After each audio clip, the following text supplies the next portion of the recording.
Assalamualaikum, halo semuanya. Selamat bertemu kembali di dalam video pembelajaran kita yang membahas tentang algoritma dan pemrograman. Tentunya masih bersama dengan saya, Syahrul Adisa. Dan di video kali ini yang akan kita bahas adalah penulisan algoritma atau pembuatan algoritma dengan menggunakan notasi algoritma kalimat deskriptif.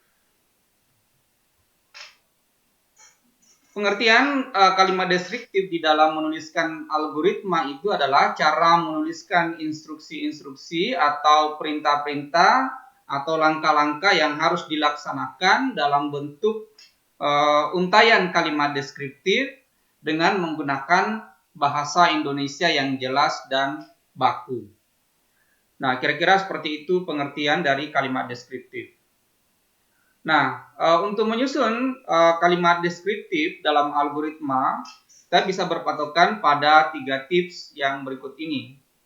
Yang pertama adalah gunakanlah bahasa Indonesia yang baku. Kemudian yang kedua adalah gunakanlah kalimat yang mudah dimengerti. Lalu yang ketiga, gunakanlah kalimat deskriptif yang berkorespondensi dengan notasi pemrograman yang akan kita gunakan untuk membuat aplikasi di dalam penyelesaian masalah yang kita susunkan algoritmanya. Nah, agar mempermudah kita di dalam menyusun algoritma dengan menggunakan untaian kalimat deskriptif, maka sini ada beberapa pilihan kata sesuai dengan tahapan di dalam penyusunan algoritmanya. Misalnya di bagian input atau bagian masukan kita bisa memilih kata isi atau memilih kata baca, kata masukkan, baca file atau ketik. Ya, jadi contohnya misalnya kita menuliskan kalimat deskriptif seperti kalimat masukkan bilangan 10. Atau contoh lain, isi bilangan 10 pada variabel A. Atau ketik bilangan 10 pada variabel A. Seperti itu contohnya. Kemudian yang kedua, untuk pilihan kata untuk menampilkan atau keluaran hasil proses, kita bisa menggunakan pilihan kata seperti misalnya kata tulis, cetak, atau kata tampilkan, atau kata rekam.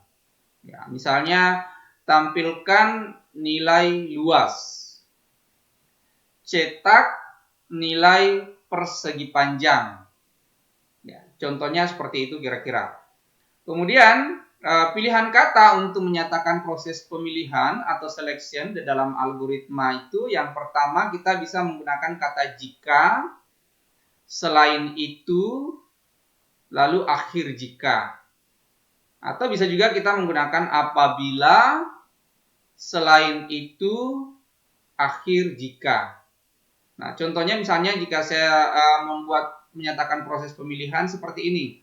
Jika rata-rata nilai di atas 80, maka tampilkan kata lulus. Selain itu, tampilkan kata tidak lulus. Kata selain itu menunjukkan bahwa kata tidak lulus itu adalah merupakan pilihan kedua, sedangkan kata lulus itu adalah pilihan pertama.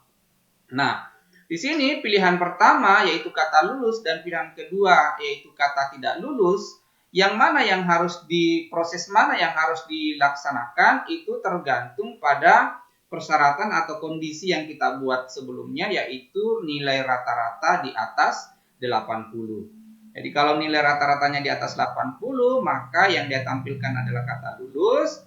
Tetapi jika nilai rata-ratanya tidak di atas 80, maka yang dia tampilkan adalah kata tidak lulus. Nah, itu yang dimaksud dengan selain itu. Kemudian pilihan kata yang bisa kita gunakan untuk menyatakan proses pengulangan yaitu kata ulangi, sampai, selama, akhir selama, atau ulangi selama, lalu akhir pengulangan. Nah, ini biasa kita gunakan untuk menuliskan algoritma dengan memperjelas di bagian instruksi mana yang harus diulang di dalam prosesnya. Dan pengulangan di situ dilakukan tentunya ada batasnya. Dan batas pengulangannya itulah yang harus ditentukan dengan kata sampai. Jenis proses di dalam algoritma itu kita ada 3 macam yang kita kenal. Yang pertama ada tadi yang itu sequential proses, yaitu proses di mana perintah kedua akan dilaksanakan apabila perintah pertama selesai dilaksanakan, dan perintah ketiga akan dilaksanakan apabila perintah kedua selesai dilaksanakan, dan seterusnya sampai kita selesai melaksanakan instruksi terakhir di dalam algoritma. Jadi dibacanya secara berurutan dari proses pertama atau instruksi pertama, kemudian masuk ke instruksi yang kedua, instruksi yang ketiga, dan seterusnya sampai pada instruksi yang terakhir. Kemudian yang kedua adalah proses algoritma selection atau pemilihan, yaitu satu instruksi itu ada kalanya baru boleh dikerjakan apabila memenuhi persyaratan tertentu. Nah, dalam hal ini hanya boleh melakukan suatu instruksi dari 2 atau lebih alternatif instruksi. Jadi, ada satu persyaratan yang kita buat, dan jika persyaratan itu benar atau dipenuhi, barulah kemudian instruksi itu dilaksanakan. Dan kalau persyaratan itu tidak dilaksanakan, maka akan ada instruksi lain yang akan dilaksanakan. Seperti yang saya sudah jelaskan di slide sebelumnya pada pemilihan untuk menampilkan kata lulus dan kata tidak lulus. Kemudian proses algoritma yang ketiga adalah iteration atau pengulangan. Satu instruksi itu ada kalanya perlu dikerjakan berulang-ulang selama sekian kali atau selama suatu kondisi masih terpenuhi. Jadi ada satu instruksi atau perintah kita ulang, kita lakukan, kita baca,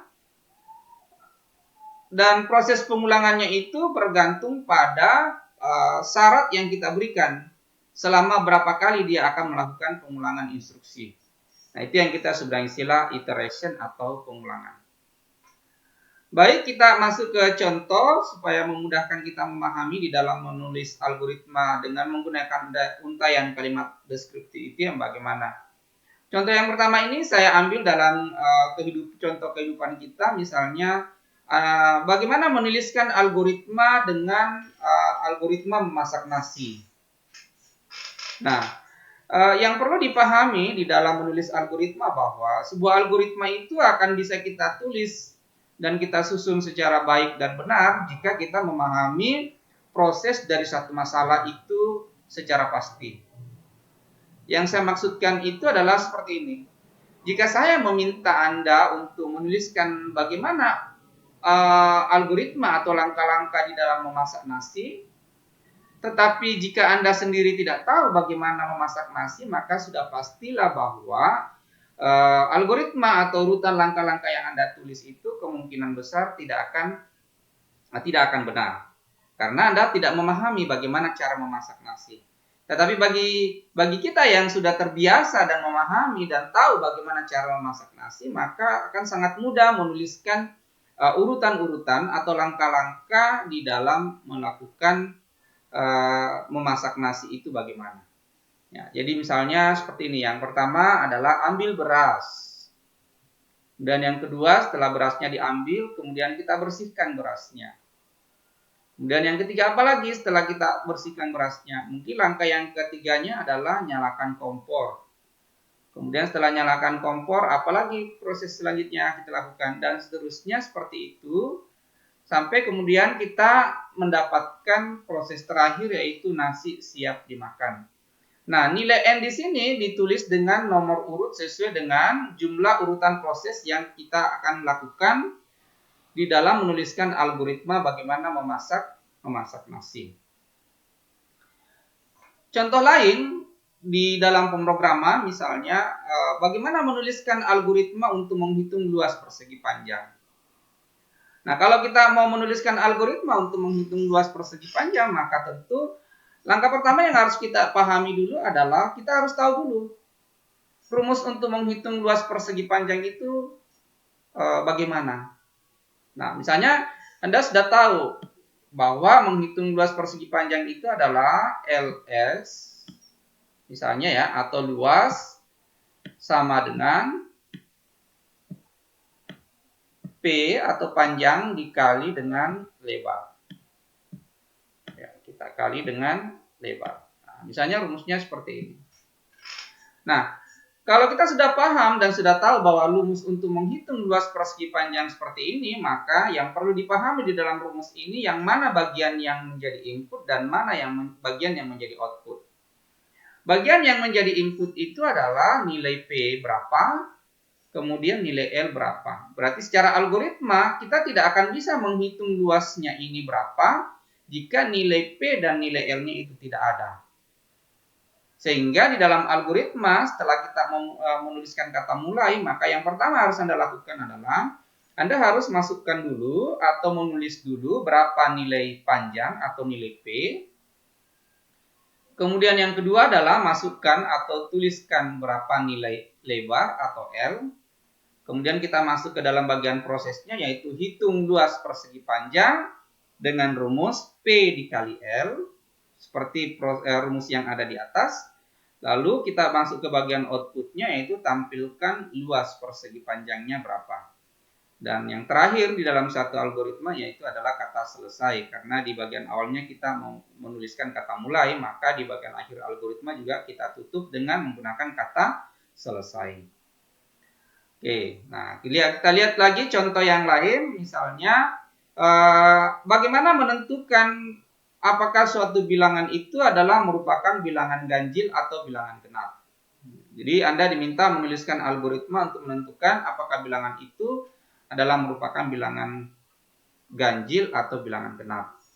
Yang pertama kita tulis kata mulai, kemudian kita masukkan dulu bilangan sembarang atau bilangan apa saja. Lalu kita bagi bilangan sembarang tersebut dengan bilangan 2, kita bagi 2. Setelah itu kita hitung sisa hasil bagi pada langkah yang kedua tadi. Dan jika sisa hasil baginya sama dengan 0, maka bilangan itu adalah bilangan genap. Tetapi bila sisa hasil baginya sama dengan 1, maka bilangan itu adalah bilangan ganjil. Dan yang terakhir adalah selesai. Nah, inilah algoritma untuk menentukan apakah bilangan itu, suatu bilangan itu adalah merupakan bilangan genap atau bilangan ganjil. Selanjutnya contoh berikutnya di dalam video ini adalah diberikan 3 buah bilangan bulat. Carilah bilangan bulat maksimum di antara ketiga bilangan tersebut. Jadi misalnya kita punya 3 angka atau 3 bilangan, maka kita mau menulis algoritmanya bagaimana menentukan yang mana bilangan yang terbesar atau bilangan maksimum di antara ketiga bilangan tersebut. Yang pertama kita mulai, masukkan bilangan pertama atau baca bilangan pertama. Kemudian masukkan bilangan kedua atau baca bilangan kedua. Setelah bilangan pertama dan bilangan kedua sudah kita masukkan, maka kita bandingkan antara bilangan pertama dan bilangan kedua. Kita ambil yang lebih besar. Nah, jika kedua bilangan tersebut ternyata sama besar, maka dapat kita ambil bilangan yang pertama dan kita sebut bilangan tersebut adalah bilangan yang maksimum. Kemudian langkah berikutnya adalah kita masukkan bilangan yang ketiga atau kita baca bilangan yang ketiga. Lalu bandingkan bilangan yang maksimum tadi dengan bilangan 3 dan pilih yang lebih besar. Jika keduanya sama besar lagi, maka pilihlah maksimum dan sebut bilangan tersebut adalah bilangan maksimum. Setelah itu kita keluarkan outputnya, yaitu bilangan maksimumnya yang berapa. Dan yang terakhir adalah selesai. Sekian dulu video pembelajaran kita hari ini yang membahas tentang penulisan algoritma dengan menggunakan notasi algoritma untaian kalimat deskriptif. Terima kasih. Sampai ketemu lagi. Assalamualaikum warahmatullahi wabarakatuh.